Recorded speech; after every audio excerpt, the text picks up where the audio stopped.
السلام علیکم ورحمۃ اللہ وبرکاتہ۔ نحمده ونصلی علی رسولہ الکریم، اما بعد۔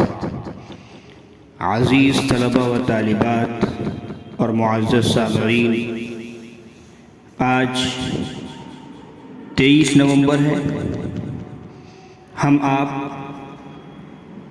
گزشتہ 19 نومبر سے مسلسل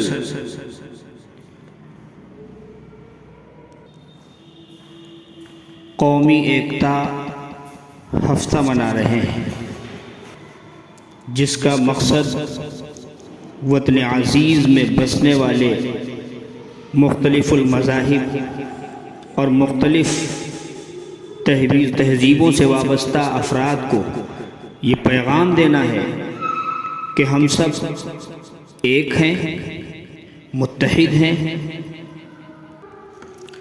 سماجی ہم آہنگی، قومی اتحاد، ہم آہنگ ثقافت، قومی جذبے کا احساس اور قوم کے تئیں اظہار فخر کے لیے 19 سے 25 نومبر تک ملک بھر میں قومی ایکتا ہفتہ منایا جا رہا ہے۔ مرکزی وزیر دفاع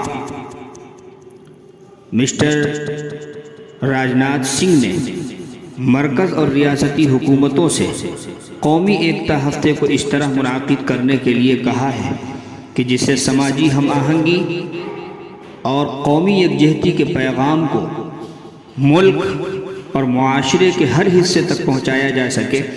مکمل ایک ہفتے تک چلنے والے قومی ایکتا ہفتے کے دوران ہمارے مدرسے جامعہ فرقانیہ سندیلہ میں گزشتہ 19 نومبر کو یوم قومی وحدت کے طور پر منایا گیا، جس کے تحت سیکولرزم، جمہوریت، حب الوطنی اور عدم تشدد کے موضوعات پر بیانات ہوئے، پروگرام پیش کیے گئے۔ 20 نومبر کو یوم اقلیتی بہبود کے طور پر منایا گیا۔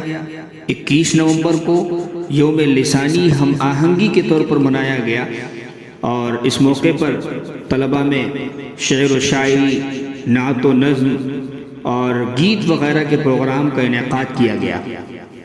22 نومبر کو یوم پسماندہ طبقہ اور آج 23 نومبر کو بدھ کے دن ہم آپ یوم ثقافتی اتحاد منا رہے ہیں، اور انشاءاللہ کل 24 نومبر کو یوم خواتین اور اس کے بعد یوم تحفظ و سلامتی کے طور پر پروگرام منعقد ہوں گے۔ عزیز طلبہ و طالبات، عرض یہ ہے کہ ثقافتی اتحاد ہماری طاقت ہے۔ اس سے ہمارے ملک میں ثقافتی تنوع اس طرح نمایاں ہوتا ہے جیسے ایک گلدستے میں مختلف رنگ کے پھول ہوتے ہیں۔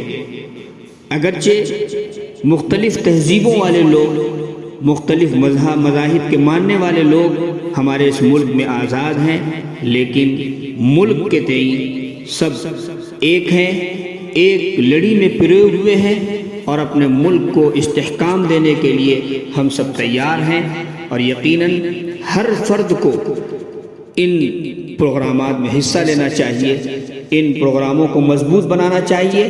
اس سے ہمارا ملک مضبوط ہوگا اور ہمارا اتحاد اٹوٹ بنے گا۔